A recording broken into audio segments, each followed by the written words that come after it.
ay napakaswerte natin dahil ating makakasama at mapapakinggan ang partner ni dating Pangulong Rodrigo Roa Duterte at ang ina ni Veronica Kitty Duterte.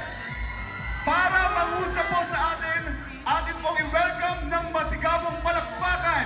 Walang iba kundi si Miss Honelet Avancenia.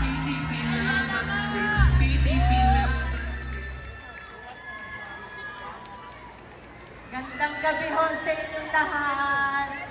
Gandang gabi. Kala niya si Kitty, no? I love you too, ma'am. Sandali lang, ha? Sandali lang.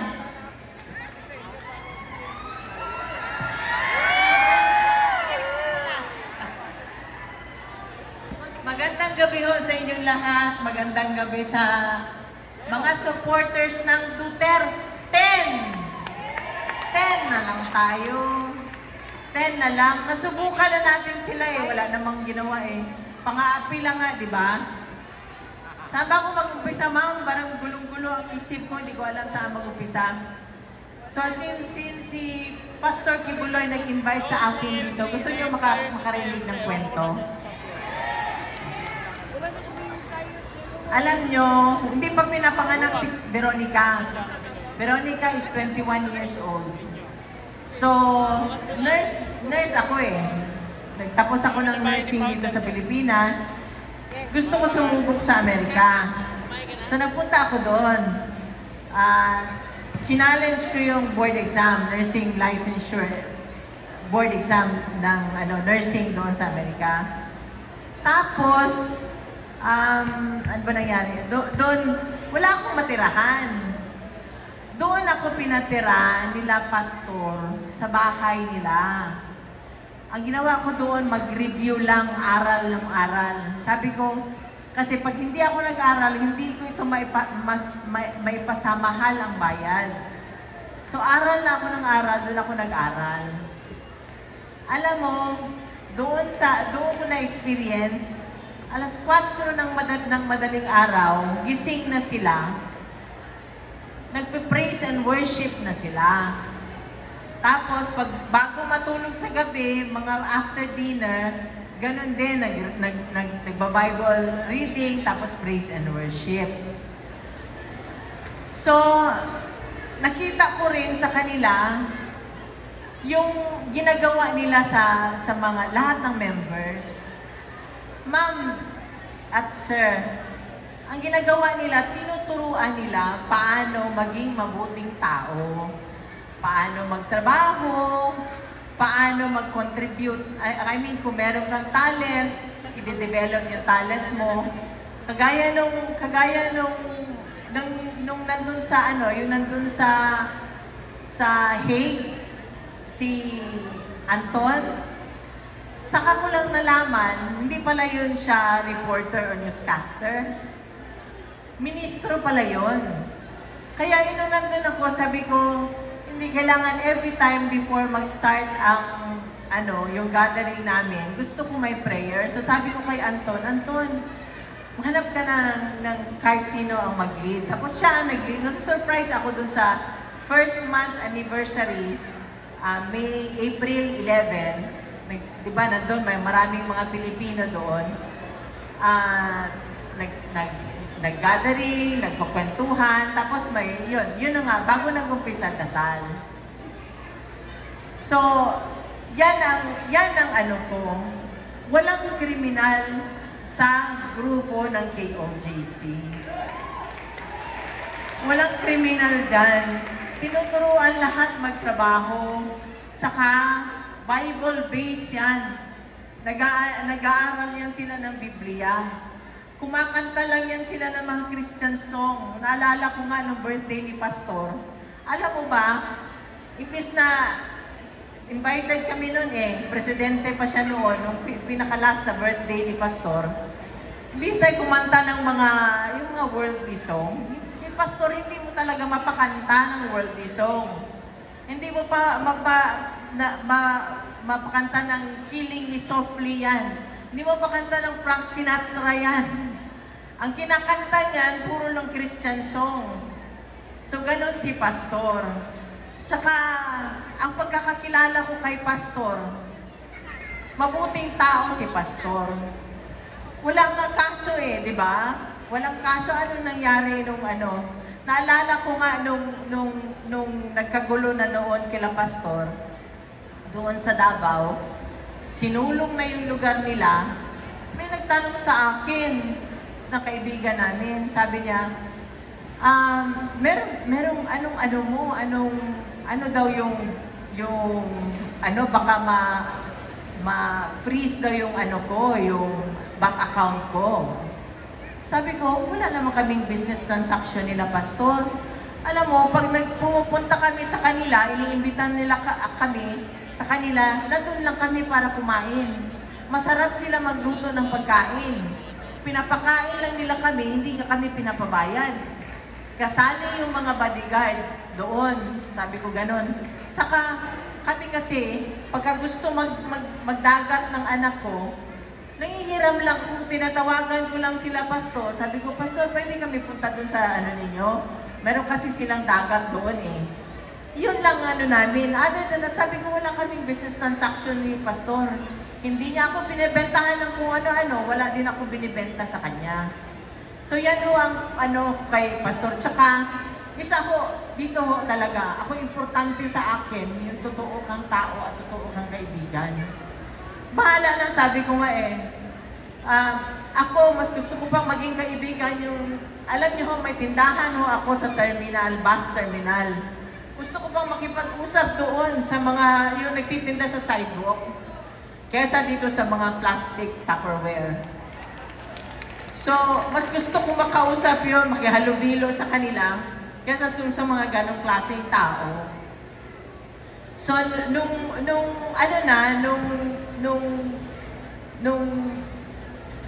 sabi ko nga nandito pa siya sa Pilipinas, sa Davao pa. Sabi ko, si Pastor, baliktarin mo man yan, totoo mong kaibigan.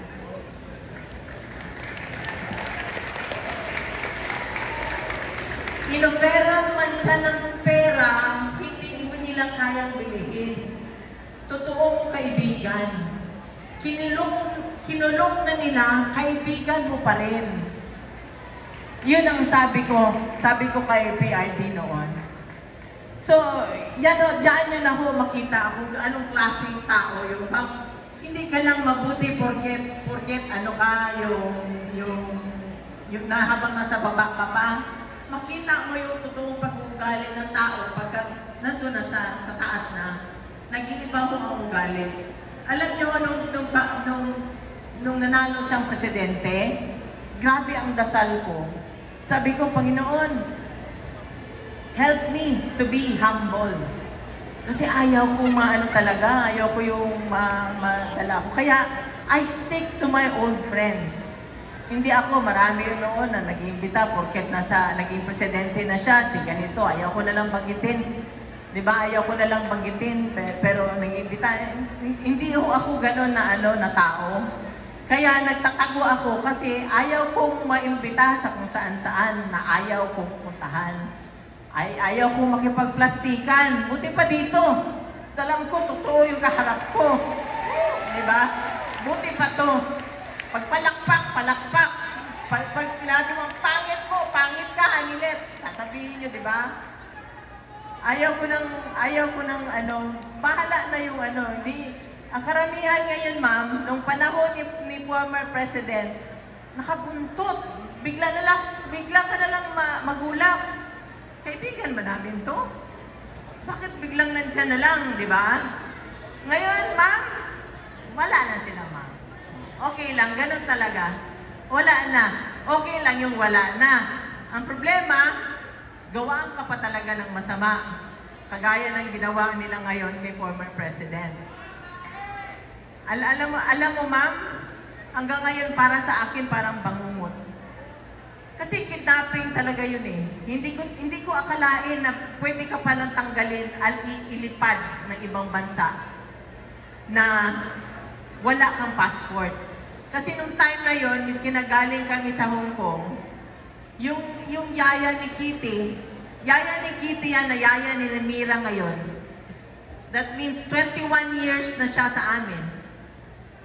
Sabi ko, kasi ilang araw ng absent, binook ko na yung flight nun pabalik ng Davao. So ibang gamit namin, dinala na niya. So, kaya nung nagtaka ako, sabi ko, nung nandun kami sa Villamor, ma'am, paikot-ikot ako. Ako ang lumalabas eh. Natulog na lang si PRD noon kasi maaga yung flight namin. Natulog siya doon sa sofa. Nakita niyo yung litrato nun, di ba? Sa sofa siya natutulog.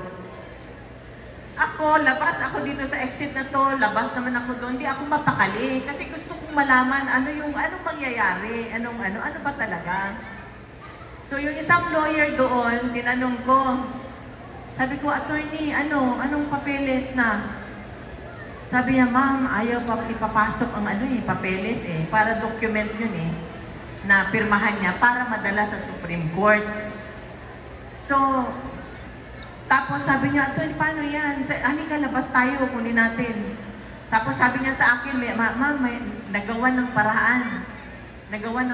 Meron daw kaya pala matagal, kasi ang kapal, ganito kakapal. Hindi ako mapakali, tulog kasi siya eh. Ikot ako dito, nagtaka ako, bakit may eroplanong maingay sa labas? Na umaandar hanggang umaga yun, magmula pagdating namin doon hanggang gabi na yun. So, nung napuslit ko, yung napirmahan na yung document, di ba kita nyo nang nangyari? From paglabas namin, di ba kitang wala namang... Sino ang hindi nakakita nun? Sino ang hindi nakakita? Lahat, di ba? Napanood nyo lahat, di ba? Di ba? Nasa social media lahat.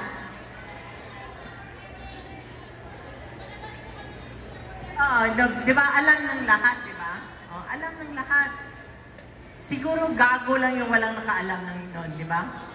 O nagtatanga-tangahan, di ba? Nagtatanga-tangahan.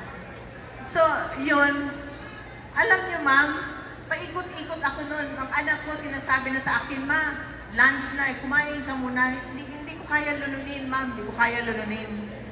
Kasi natakot na ako dun sa nangyari kila pastor. Alam ko anong gagawin. So tumatakbo na yung isip ko, hindi ako mapakali, labas ako. Tinawag ko yung isang kasama namin na retired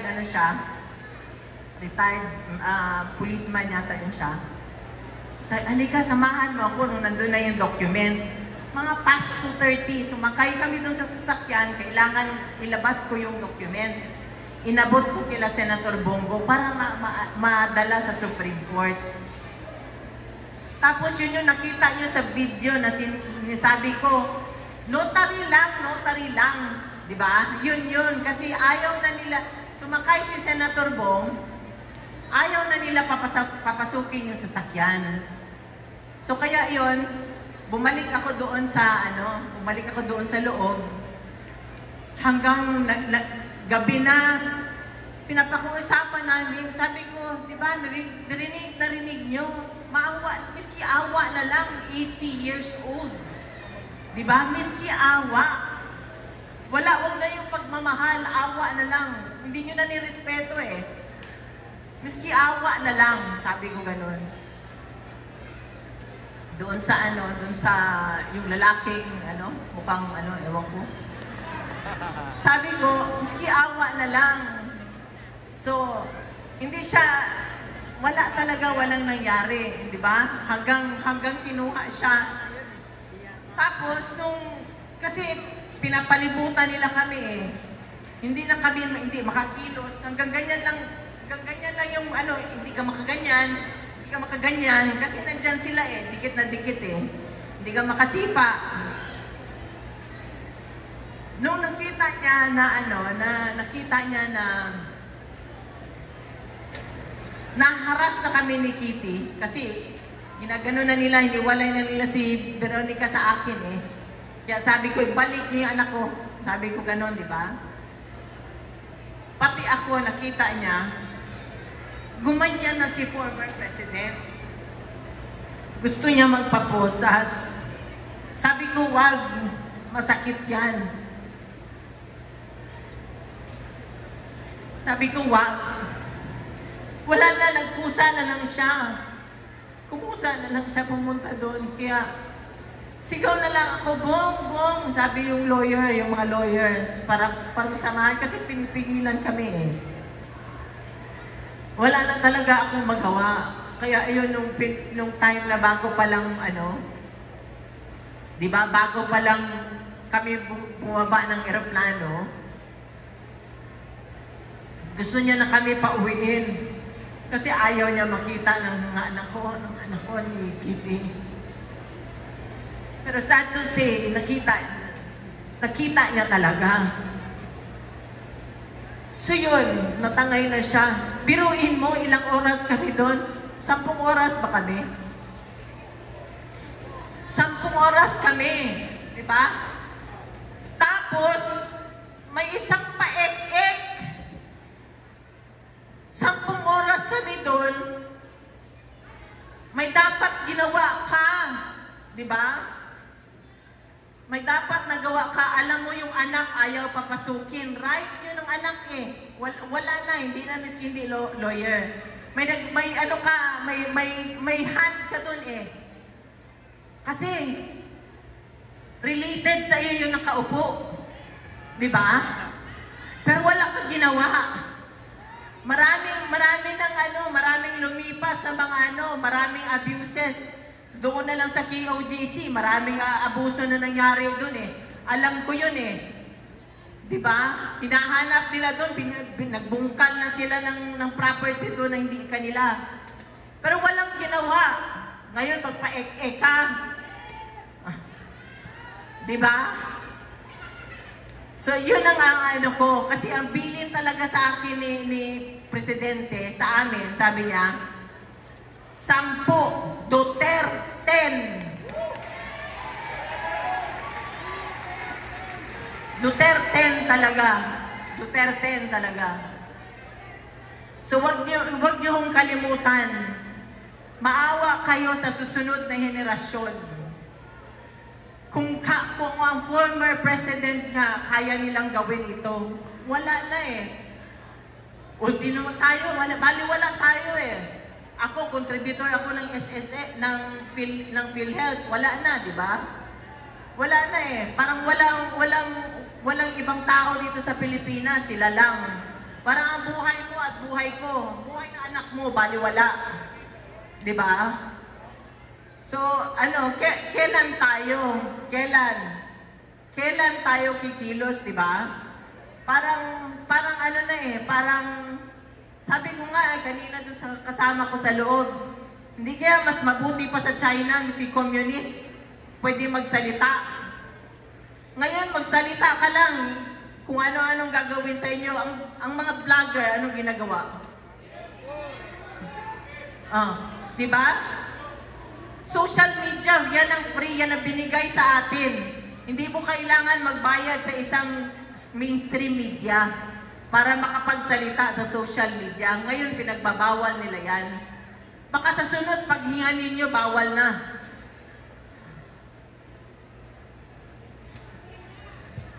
Ang isang kinakasakit ko talaga ng loob, ma'am, tsaka sir. Kasi nung isang araw,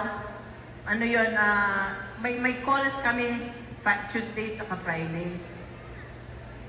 Ito, iyak naman ako kasi tuwing kwento ko nito, may iyak ako eh. Yung calls, ako tinawagan ni former president. Tinawagan ako ni PRD. Sabi ko, kumusta ka? Kinokontrol ko yung ko kasi ayaw niya yung may iyak eh. Alam niya ako iyakin. Sabi ko, kumusta ka? Usap-usap. Ay, si pala, ganito, lahat, kwento-kwento ko. Ay, si Kitty nag-text, sabi niya, sinabihan pa naman ako ni Kitty na, ma'am, may importante ka bang sabihin kay Dada? Kasi kung wala, ako na lang daw. Siya na lang daw. Ang sabi ng tatay niya sa akin, sabi niya na, sabihan mo na lang si Kitty, kasi napagka siya ang kausap ko, emotional ako. Ganon, ayaw niya. So, ako, nasaktan ako kasi alam ko, masasaktan yung anak ko. So, iniba ko na naman topic. Nangyari, masaya. Hindi ko kwento lang daw niya yung nangyari nung birthday party nila ni Mira. Ganon. Tapos, sabi na naman niya, explain mo na lang. Kasi ako, mag-isa lang ako dito. Pag siya ang kausap ko, emotional ako. So, ilang beses ko inulit. Sabi niya, ayaw. Ang ginawa ko, pagkatapos ng call namin, tinawagan ko yung anak ko. Umiiyak na ako na. Sorry talaga. Kasi ang papa mo, sabi niya, pag ikaw kausap niya, emotional daw siya.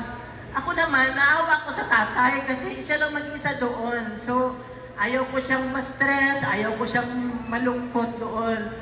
Iyak ako, pinakamalakas ko na iyak yun kasi ako lang sa isang kwarto. Sorry talaga na, intindihin mo na lang papa mo. Sorry talaga. Kasi gusto niya makausap ang papa niya. Deprived na nga siya 6 years di ba? Naging presidente ang papa niya. Tapos, sige ako iyak, kagulgul ako, pasensyahan mo na lang. Sabi ko, sige ka na lang sulat, ganun sabi ko sa kanya. Sige ako apologize sa kanya kasi alam ko nasasaktan siya na kung hindi siya kausapin. Tapos maya-maya sabi niya, ma, sandali lang ma, may tawag ma. Naanuhan ako ng loob kasi yun na nga, tumawag yung papa niya. So nag-usap sila. Yun, yung yung klase ng tao na alam niyo ba, sa anak ko na lang, anong ginawa nila? Doble ang sakit sa tatay at sa anak. Kasi yung kitty ko, may yan siya nagte-therapy yan siya. Ang parang security blanket niya, papa niya. So, natutulog pa yan, 20 anyos, natutulog yan sa tabi ng papa niya. Ang papa niya, magreklamo sa akin. Sabihan mo nga yung anak mo, kaya hindi magkaiba man sila pagpasok ni Kitty, hindi pa inaantok ang tatay niya, nanonood pa ng TV, sabihan niya, Dada, matulog na tayo. Patayin na lang ng tatay niya yung TV, tapos yung aircon ang aircon ng thermostat ng papa niya, 28. Ang kay Kitty, 16. Tapos, yung kulambo ng tatay niya, alisin niya. So yung papa niya, reklamo sa akin. So sabi mo nga yung anak ko, sabihin mo dun sa kwarto niya matulog. Wala akong magawa para ako, wala lang ako, pabingi-bingihan na lang ako kasi isa gusto sa siya naman gusto niya palipatin kasi naawa na din ako, di din makatulog. Tsaka nung nag-aaral siya sa Manila, sabihan niya ako pagka na naman siya, may moment siya, ma, kailan papuntahin mo na si Dada dito, wala man siya trabaho. Ganun lang sabi niya kasi gusto niya magbantay sa kanya. Bakit ano ba ginagawa ni Dada dyan? Wala man siyang trabaho. Yung tatay naman niya, naawa naman ako kasi ayaw na sumakay ng eroplano. Ano na ba? Siyempre, matanda na. So hati ako ba? So yan ang dalawang ko, sakit ng dibdib ko.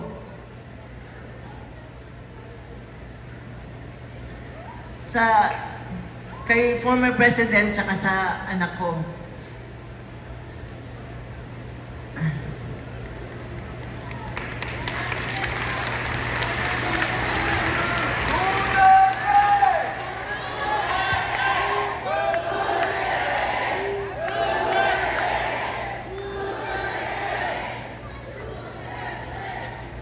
Kaya nga ngayon yung anak ko, naawa ko, nahinog sa pilit. Kita mo biglang nag-mature. Bigla talagang nag-mature, parang overnight nag-mature siya. So, dati yan, yung hindi niya kasi makuha sa akin, sa tatay niya, tinadaan niya dun sa tatay niya. Ganun yata pagkababae na anak, diba? Sa tatay niya, Kaya, minsan yung si Ninong Bong niya, sinabihan na iyak dun nung iyakan kami ni Senator Bong, pagtawag niya iyak. Kasi kilala niya rin Iyakan kami sa telepono. Tapos, nung tinext, lalo pa siya umiyak nung tinext siya nang sinabihan siya ng anak ko na, Ninong, ikaw na lang muna ang papa ko kasi wala akong sinabihan niya. Kasi ano nga yan, yung hindi niya nga ako ang yung disciplinarian ako eh. So hindi niya makuha sa akin, doon siya sa tatay niya. So yung presidente siya, ginawa niya lahat, di ba? Gusto niya maging maayos ang pamilya, walang adik sa pamilya. Kasi, ma'am, nung sa Davao, may kapitbahay kami doon. Former teacher siya ni Congressman Paulo, Congressman Pulong. Lumapit, mayor pa siya noon, lumapit. Sabi sa kanya, natatakot daw silang mag-asawa kasi adik yung anak nila. Sila ang nag-aaway pagka kunyari napagalitan, bakit mo pinagalitan? Gising sila buong gabi, adik yung anak nila eh. Takot sila gurgurin eh. Yun ang niya. Naalala ko nung pag-ikot namin, halos lahat nun may placard, di ba? Mayor, ang biyenan ko, adik. Lahat, di ba, nung naalala nyo, 2016. Alam mo, ako lang talaga ang nag-refuse. Hindi ako nagpakalbo, di ba? Kasi naaway ko siya noon eh. Alam ko kasi magtatrabaho siya eh. Wala siyang pakialam. Wala siyang pakialam kung anong mangyari sa pamilya niya. Basta gagawin niya yung panunumpa niya. Ganon siya na klaseng tao eh. Nanumpa siya eh. Hawak ni Kitty yung Bible. Ganon siya eh. Kaya nung araw-araw na siya umaalis, pinapakain ko siya ng sermon, nagagalit siya. Tuwing kumakain kami bago umalis, sabi ko, pag tumakbo ka, ganyan-ganyan, wala ka ng privacy, ganyan-ganyan, lahat. Ayaw ko talaga nung na yun, na tumakbo siya. Pero wala, nung nakita ko na nung first na sa Cavite, nakita ko na yung ng tao eh. Tuwing mag-a-announce siya ng against sa mga drug addict, alam nyo ma'am, kahit saan ako ma'am, tumatayo ako bigla akong napapatalon sa kinauupuan ko. Pag sinabi niya, kayong mga kurap, kasi iniisip ko yung anak ko ang balikan. 12 anyos nang siya nun ma'am eh. Diba? Yun ang ko kasi siya lang yung siya yung minor, walang posisyon sa gobyerno. So yun ang ko, alam ko talaga yung panunumpa niya, gagawin niya talaga. Kaya yun, lahat ng mga may sakit, ang PGH, magkano ang budget nun? Diba, ang sabi ng doktor nun, kala nila ang 100 billion na budget is one time lang, monthly yun. Napupunta sa mga may sakit kasi alam niya yan eh. Nung mayor siya, alam niya ang pinakaunang inilalapit ng tao, mayor, na ospital, may sakit ang nanay ko, mga ganun, di ba? Wala talaga, katawan talaga ng tao eh. Hindi mo maano yan. Lahat ng pamilya, pag yan ang dumating, kahit na gaano karaming ipon mo, diba? Talagang mawawalan ka pag yan na Kaya nga sinabi, health is wealth. Pag nagkasakit na, wala na tayo. So yan ang sabi ko nga eh, kung sino pa sabi ko, buti pa ka, naging gago ka na lang ng presidente ka. Mas hindi pa siguro masakit, no? Sana ko, sabi ko, ka na lang, nangurakot ka na lang, kung ano ginawa mo. Pero hindi eh. Miski na pagod siya, pinilit niya talaga. Miski na sa edad niya, pinilit na pinupuntahan niya. Miski na sa Marawi, alam niya, delikado na pupunta siya, lumilipad siya, papunta doon, hindi niyo ba yun alam? Diba? Lahat ng pinipilit niya, sinagad niya talaga yung katawan niya. Nasagad talaga ang katawan na sulit talaga yung pinasweldo nyo. Sabihin ko sa inyo. Sulit talaga.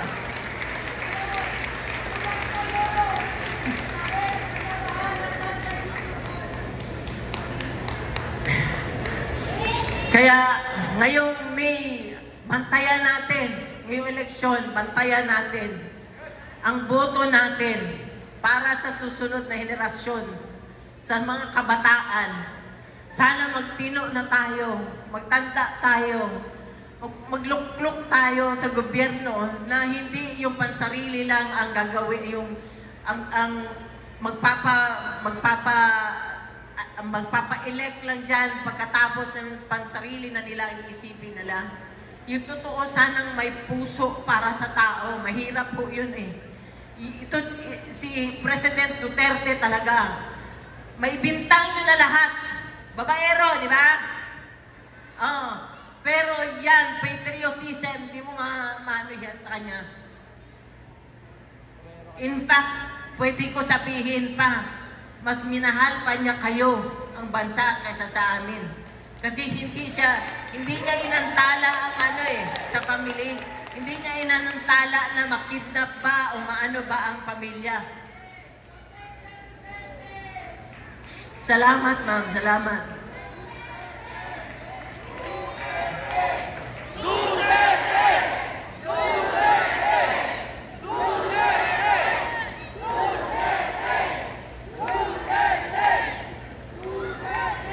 Hindi niya inisip, ma'am, na yung meron pala siyang anak, meron siyang apo. Pag nag-warning siya sa kurap, wala.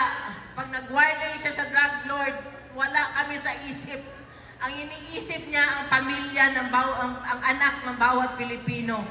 Na yung anak mong babae, yung anak mong lalaki, hindi drug addict. Yung anak mong babae at asawa, makakauwi, makakapunta, makakagimik, makabalik sa bahay. Yun ang ano niya.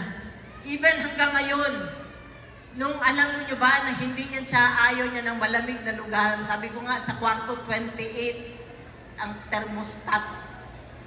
Ma'am, subukan mo mag-28 na thermostat.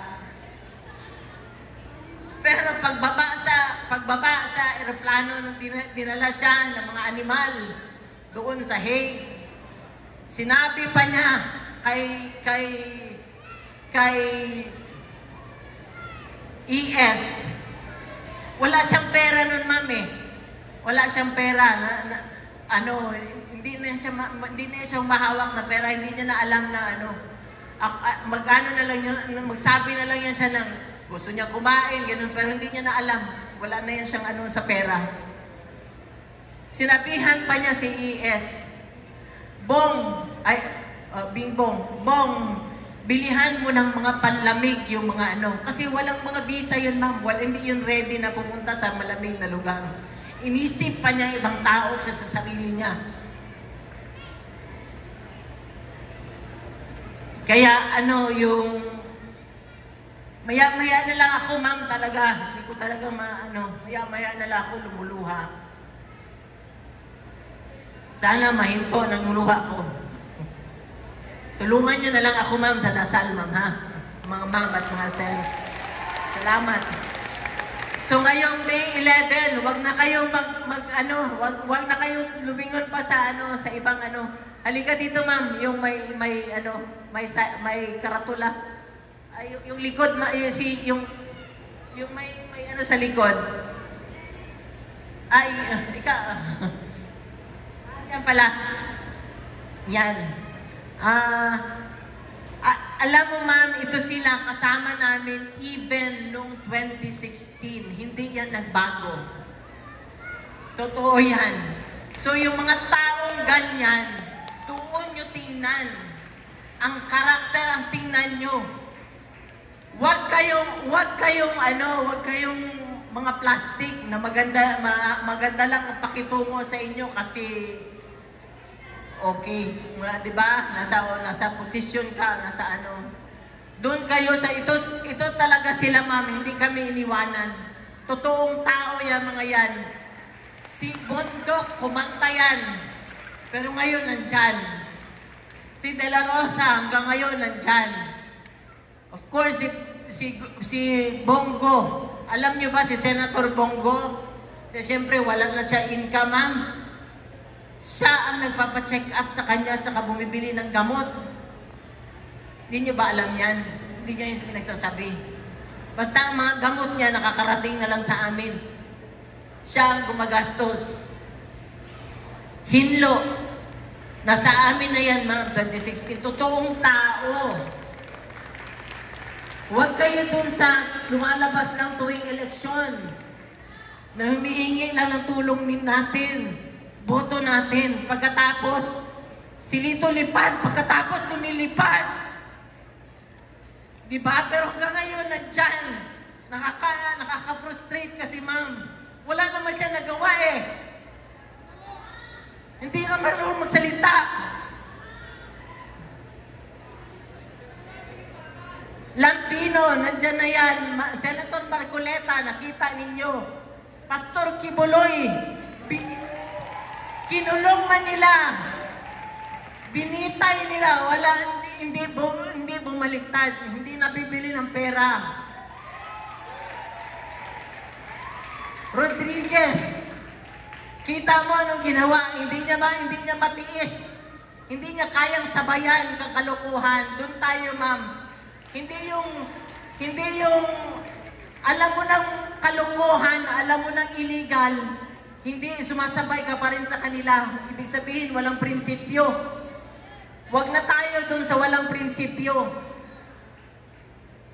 Of course, is Ipe Salvador. Sabihin ko sa inyo, ma'am, matino na tao yan. Nandyan yan siya. Parati namin kasama. Whether sa anong panahon, hindi pa, mayor pa lang siya. Kasama na namin yan. Hindi mo kailangan bigyan, hindi mo kailangan aamuin or anong gawain mo para sumama. Wala, yung talagang, ang nanaig talaga is kaibigan. Yun ang nanaig sa kanya. Of course, si Dr. Mata, taga Davao din yan. So sana ma'am, bigyan natin ng tsansa. Total, yung mga nandyan ngayon, ang tatagal na eh. Matatagal na, masyado nang matagal. Sobra na sa institusyon. Apo na nga nila, parang sa panahon pa ng lolo ko pa yata yung iba dyan eh. Subukan natin, ma'am. Subukan natin. So, magandang gabi po sa inyong lahat at marami pong salamat. Mabuhay ang Pilipinas at mabuhay ang Pilipino. God save the Philippines. Pagdasalo natin ang Pilipinas. Dasal ang ating sandata ngayon. Dasal ang ating kailangan. Salamat po. Duterte! Duterte! Duterte! Bring him home! Bring him home! Bring him home! Mga kababayan, Miss Hanela Avancenia! At sa mga oras na ito, hinihiling po namin ang lahat na manatili po tayo dito sa stage kasama ang mga senatorial candidates at representatives ni Pastor Apollo C. Kibuloy. Mga babayan, alam natin na masakit para sa atin ang iligal na pagka-aresto kay dating Pangulong Rodrigo Roa Duterte. Lahat nadurog ang ating mga puso nang makita natin si Tatay Digong na dinala sa The Hague, Netherlands. Pero sa kabila ng napakasakit na nangyari, nakita ng mga kalaban, nakita ng buong Pilipinas, nakita ng buong